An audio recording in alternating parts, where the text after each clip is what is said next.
Howdy, folks. Welcome to Pod News and More with Pastor Granny. Pastor Granny done taken that red pill they're talking about, and I have dug deep. I've gone so deep into a rabbit hole I didn't know I'm probably on the other side of the earth, or I'm in some other place because it seems too unreal. But yet it is. It's news that's not going to be shown a whole lot in the mainstream media. Oh, you might get a two or three clips here and a two or three there, but not much. And even this truther movement that started off okay, started off in the right direction, but even they backed way off of that, and that's suspicious.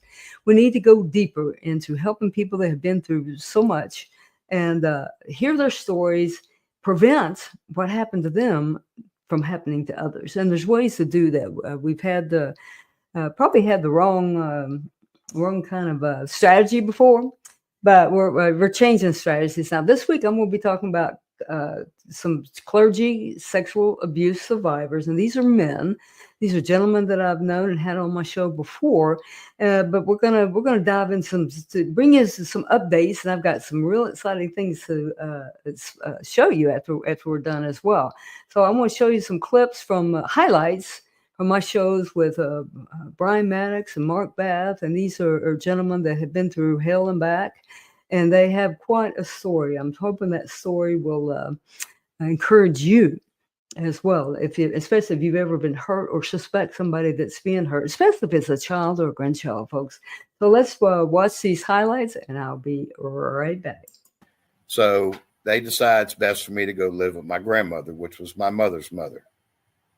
She lived in New Orleans on Grand Route St. John, right around the corner from Holy Rosary, Our Lady of the Rosary. So I'm 10 years old. I move in with Grandma. Well, she is very devout Catholic. They have her going to church every day, every time the doors are open. This poor woman gave her pension to the church because that's what they make them believe. You give your money and you come to church, you're going to be saved. So she tells me, since I'm going to be living with her, I now have to get involved with the church because I'm already going to the Catholic school at the church. She now wants me to become an altar boy. So I become an altar boy. The man that was over the altar boys was a man called Deacon George Bridnack. He would be the one to go over the mass with us, what our duties were to do during the mass. I always rang the bells. At a certain time of the mass, I'd have to ring these little bells. Well, Bridnack started getting kind of friendly, and he would nibble on my ear and would whisper in my ear that he loved me, and I just thought that was strange. That led to him making me come over to his house after mass, and he would always tell my grandmother that he wanted to talk about the next day's mass so we'd be prepared. Well, this led into him starting to molest me, fondle me. And he was telling me he was checking me out for things since I didn't have a dad. I thought that was kind of strange, but when you're grown up as a Catholic, they pretty much drive in your head that the clergy is very authoritative and respected. And you do what they tell you to do. You don't question them. So this goes on for a while. He's fondling me, molesting me. Then he makes me start fondling him. Then that leads to oral sex on him. This goes on for months and months. And then one day he decides that he's going to take me to City Park. City Park was about 2 miles from the house. Has a waterway that goes through it. I love to hang out there and fish all the time. And he knew that. So he says, we're going to go to the park and see who's fishing and see if anybody's catching anything. Well, we get to the park and he goes in the trunk and brings out a sheet. And I said, okay, well, I guess he's going to have something for us to sit on. Well, instead of sitting on the bank, he decides he wants to go under the bridge because we can see the fish better. Pull my pants down. Well, then he persists to lay on top of me. And before I knew it, he had stuck his penis in me, has caused me to bleed. Most excruciating pain I've ever had in my life. And he's got his hand over my mouth, so I'll keep quiet. He finishes his business. I've got blood all over me. I've got semen all over me.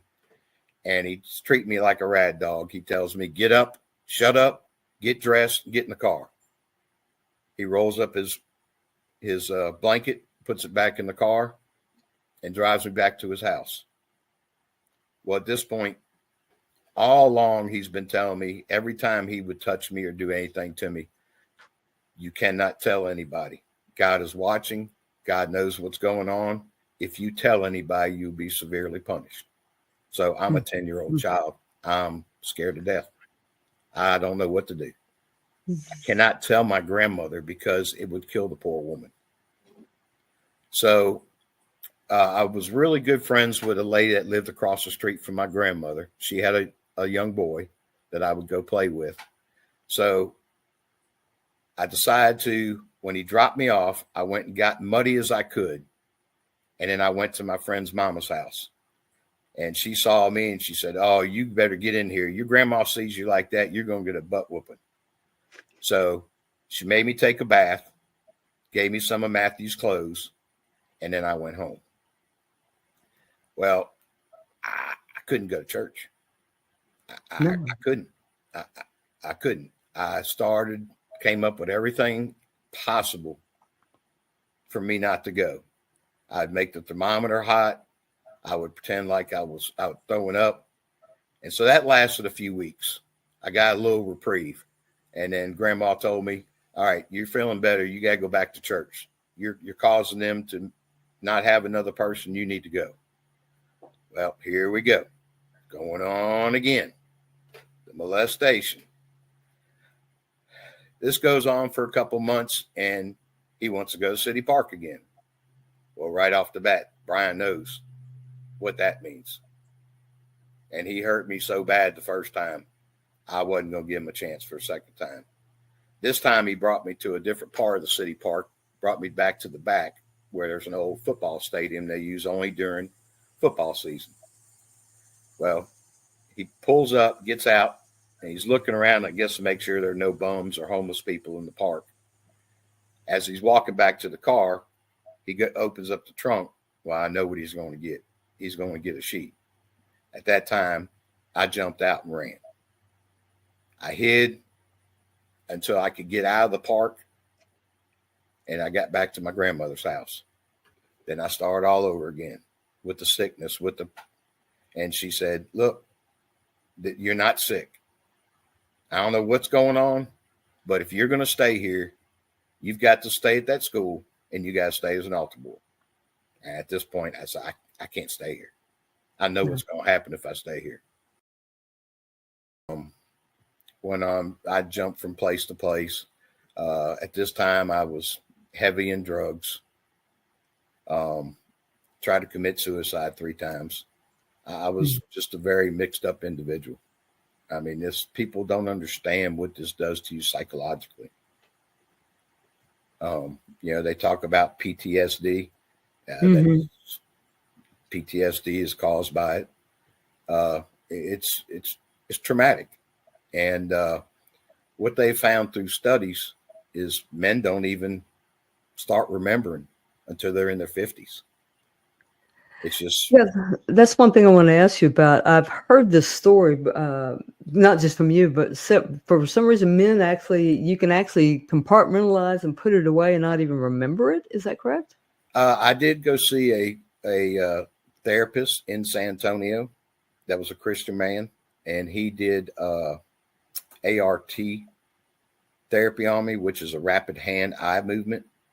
Mm-hmm. And what he said was when you have a trauma like this, your 2 brains don't talk because you're blocking all that off. And so what he did was he got my brains talking again. And that's really what helped me further on in my life. There's not enough money in the world to give me back what that man took from me. No. I don't even know the number of survivors that have committed suicide. It's in the hundreds because they just can't cope. They can't cope. I mean, just think about that. 43 years, I had it on my soul and didn't tell it Anybody? That's a lot of trauma I put myself through. Right. That gets embedded in people, and that's what the society, especially, and they don't teach this in churches either. It gets buried like a toxic waste drum. Well, even the nuclear plants have all this toxic waste, and they put it in these drums and they ship it up far away. But they know no matter how deep you bury it, in about 40, 50 years, it's going to start seeping out. And same thing with our souls. We can bury it as deep, whether you remember it or not. And a lot of people don't remember anything. I'm glad you got counseling early, but a lot of people don't remember anything until, and I've counseled with women. They were sitting there telling me stories about their younger siblings, but it didn't happen to them. And here they are, 50 years old, and all of a sudden the memory comes back, snaps back, and they see the picture of them being abused the same way. And of course they fall apart because that stuff oozes out, and that's what's happening. And that's why it takes so long. I hate it when people say, why did you wait so long to report it? Folks, this is stuff that like I said, a 10-year-old cannot properly process. So the brain does different things just to survive. No, because it is a form of MK Ultra or mind control when you're a child. I'm sure every religion has its own difference, but when they drive into you that the clergy is authoritative and respected, right. You do and say what they tell you to do, you're not going to question them. And it's just amazing. People don't realize what 501c3s are, but the amount of 501c3 churches we just run because we know what that's all about. The government's involved. No, thank you. It's a government church. It's the Illuminati church. And you may not believe it, but they have a 501c3. The government is in charge, not Jesus. I don't care how much you love the Lord. I don't care how much your pastor loves the Lord. He is not in charge. Jesus is not in charge. The government is, because they signed that. I call it a contract. It's in the spiritual world, it's really more like a covenant. The government can come tell you, shut down. Oh, there's a disease out here. Shut down your church. And what did they do? They shut it down.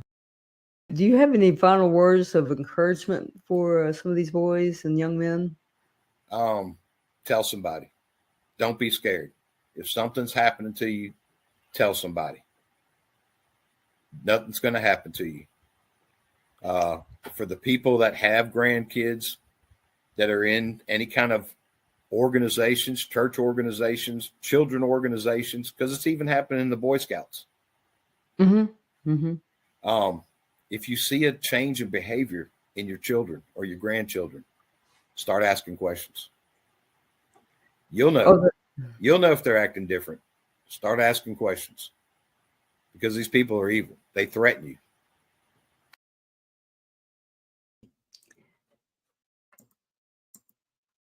Yes, these people are evil, and they will threaten you. Tell somebody. I like that he said that, and that's it.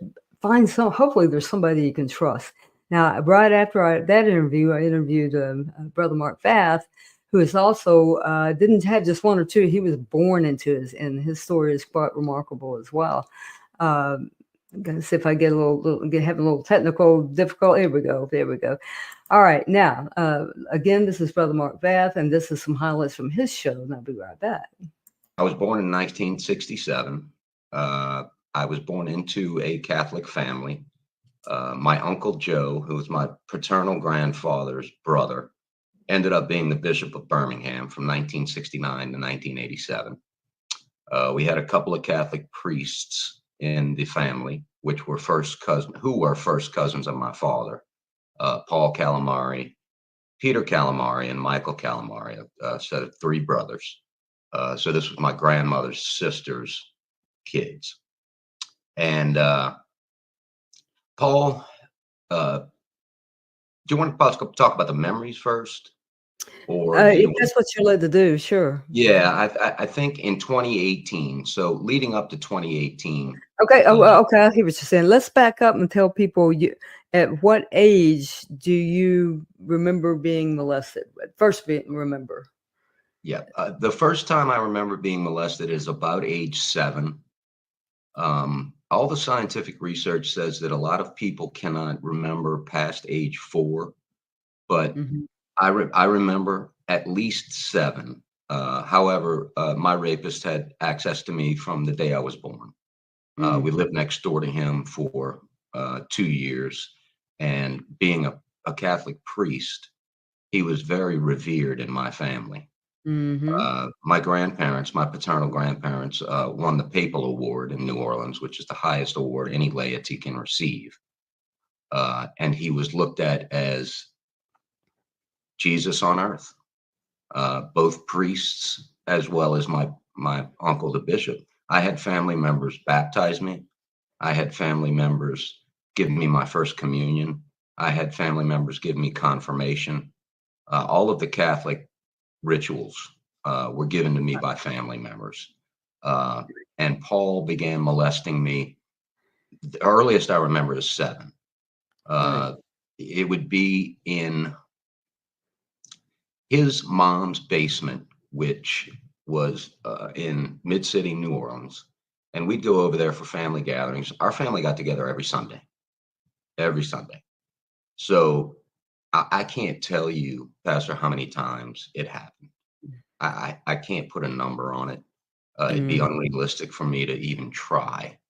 And then when we had the get-togethers at my grandmother's house, my dad's mom, he would molest me in the front room.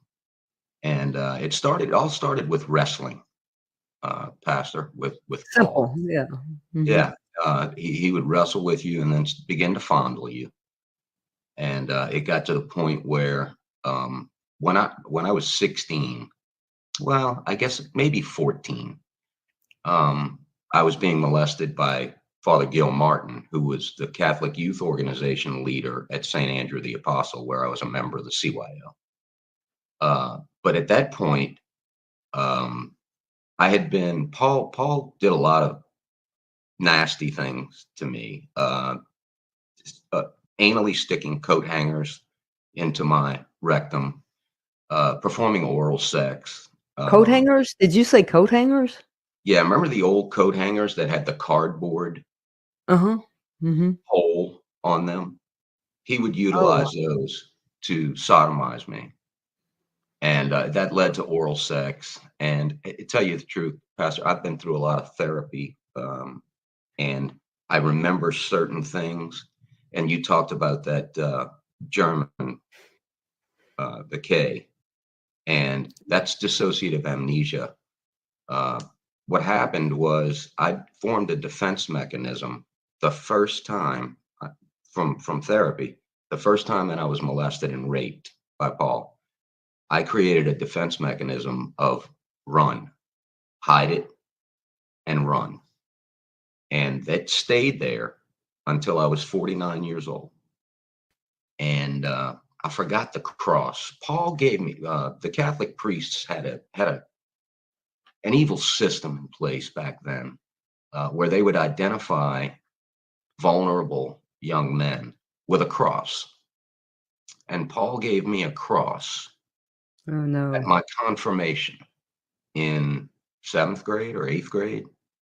And what it was a signal for other priests to tell them that this is a vulnerable child, no father, and he's able to be molested. See, right, exactly. So you were marked, and you said about 7th grade, and I want to show people. This is Mark in the 7th grade. This is a little boy, y'all. This is this is how he was when this was going on. That he was marked to be vulnerable for other priests in the Catholic Church. This is not just, and we're finding out this is not just New Orleans. It's all over. But this is where you were from, so that's why we're hearing this. I want to give people a visual of that. He's just a little boy. And that, just to go into a little bit more detail, Peter Calamari, which was one of the brothers, was a Catholic priest for 10 years. And I asked my mom, that's Paul, That's Paul. Okay. that is my main molester, rapist, if you Right. will. Um, Right. so I remember therapy has brought all this back. I remember being in the front room of my grandmother's house on Bel Air Drive. I remember the house. I remember everything. And Paul would start wrestling with me on the bed. And then he would start fondling me and then penetrating my rectum with whatever, drumsticks, coat hangers, That's sick. whatever it was. His brother, Peter, was also in the room. And I don't know if Brian talked to you about George Brignac, Mm-hmm. his rapist. George and Paul were friends. George was at a lot of my family gatherings Okay. on Sundays, and he would stand in the corner and masturbate while Paul was raping me. And Peter was in the room as well. We're talking about Catholic priests, y'all, that are doing this. One's masturbating and the other one's raping a child. So Oh, wow. This is beyond those are the evil. memories that I have. And my mom asked me one day, I asked my mom, I said, Mom, they had a basement at Ruby's house, my aunt. And she Mm-hmm. said, yeah. I said, why were we down there? She said, because they let you write on the walls, Mark. And boy, the flood came back. I remember writing on those walls. It was a 3-step basement because in New Orleans, we're 6 feet below sea level. Basements don't exist. Right. I remember that basement vividly because we could draw on the walls. And at family gatherings, Paul and Peter and Michael would bring us down there and let us do that. And it was secluded. Everybody else was upstairs having dinner, cocktails, whatever. And the kids would be in there. I have not met nobody else man wise in my family has come forward as of today. However, I've been estranged by plenty of those men, and it makes you wonder, Right. have they suppressed it and repressed it and not been triggered to remember it, or are they just they're not ready? Well, I agree. They're probably not ready. A, B, that people don't understand how strong this mind control altar is in the churches. They could be afraid to because of not just personal, but because they relate, like you said, Jesus on earth, and your bishop. Is this the man you're talking about, Bishop Vath? Can you That's correct. imagine that these boys have been brainwashed, if you will, to believe that this is Jesus on earth? These priests and especially a bishop. So I can see why they would be a little afraid and a little defensive, not wanting to be around you because it's probably trying to trigger them, trying to bring up, and there's a lot of guilt and shame, as you well know, that's associated with this before therapy or before deliverance or whatever on this. And that's what my prayer is with these shows is it helps men come out of this before they're in their 50s, 40s, and 50s.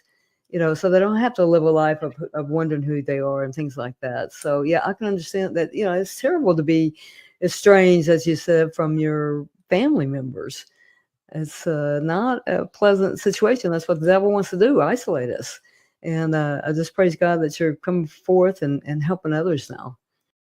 Same thing. Any words of encouragement that you might give to some young men, either are currently young teenagers currently being molested or men, on how to get help?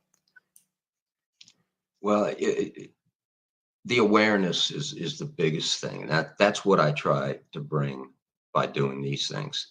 But for those young men, if you are having trouble in every aspect of your life, careers, relationships, Mm-hmm. jobs, mental anguish, anxiety, panic, depression, Mm-hmm. and you don't have any concrete, conscious reason why. You have a great life. You got good parents. You had good parents. Now you're in your 20s and you're a drug addict or you're an alcoholic. Those are just symptoms of something much Mm-hmm. bigger: the anxiety, the panic, the alcoholism, the drug addiction. If you had any ties to a clergy member and you were close to a clergy member, please investigate that. Make yourself conscious of your symptoms. And if you remember being close to a clergy member, reach out. I don't mind giving my phone number. I don't mind giving my email. I think you asked me yesterday whether I was the guy on TV that had his face blurred. I said, no, ma'am. I don't have any problem. I don't have any problem giving my name, showing my picture, and sharing my Okay. testimony. But if young men in their 20s are going through that, and there's really no logical, rational explanation for it, think. And if you were close, or if a clergy member came to your house and ate dinner, and your parents were Mhm. friends, and they took you camping, or they took you to the water park, please investigate that, because Amen. more times than not, What he says there, more times than not, something happened. Those were some pretty tough stories to listen to, folks. I understand that. But these folks have been involved with, and I've got to share the update on the about a month or so ago. The Archdiocese of New Orleans filed for bankruptcy. Why did they have to file for bankruptcy? Well, it could have to do with something about 500 cases against them of clergy abuse, like Brian and Mark went through. They have lost cases, so instead of trying to work it out and help the victims out, pay them something, work with them, help them, they file for bankruptcy. That's as cold-hearted as you get, honey. That's colder than a snake's belly and a wagon rut, as they say in the South. Even in Dallas, Texas, they'd say something like that. That is terrible, y'all. There was a recent news broadcast by New Orleans newscaster that interviewed both Brian and Mark. Their interviews was very long. They cut it down to like only 15 seconds during the main show. And then on the website, deep down, buried down, it was another 2 or 3 minutes. So I grabbed that real quick because what they said was very important. I wanted to show y'all this. I'll be back. Not fair. It's not fair to the survivors. It's not fair to the parishioners. It's not fair to anybody. I must preface everything that what I say is from the perspective of a survivor. The resignation is Archbishop Amon hiding and going to seek relief from his vow of obedience. And he has been obedient. It's the same old tactics. It's deny, delay. He needs to be held accountable. You can't just get up and run. So if that's what we need to do is do a deposition, sure. We know some great people that can do some great depositions. But is he going to be held accountable? What's a deposition do if you just hide everything? Everything's hidden. All the documents are just hidden. It's just crazy. You have drugged us through hell. You have made us relive all this trauma. And for what? For what? What have we gotten? What have we gotten over the 4.5 years? It's a slap in the face. Nobody cares. Wake up. Please, for the children, wake up. Yeah, I can piggyback on Brian. From a survivor perspective, this resignation is really a slap in the face. So who are we going to meet with now? Some guy from Poland that has no idea what happened in New Orleans? I'd like to go eye to eye with Greg Ames instead of somebody that the papal office permits to be there. Repent. Just say you're sorry and ask for forgiveness. Yeah, tell the truth. I don't know if you know, Aubrey, that Mark and I stood out front of the cathedral a few months ago. And that's what my sign said, repent. Tell the truth. Is it done? Is it still going on? They have fought for 4.5 years to have these documents sealed. However, now they make the concession in the non-monetary agreements that, well, they're not really sealed if you settle with us.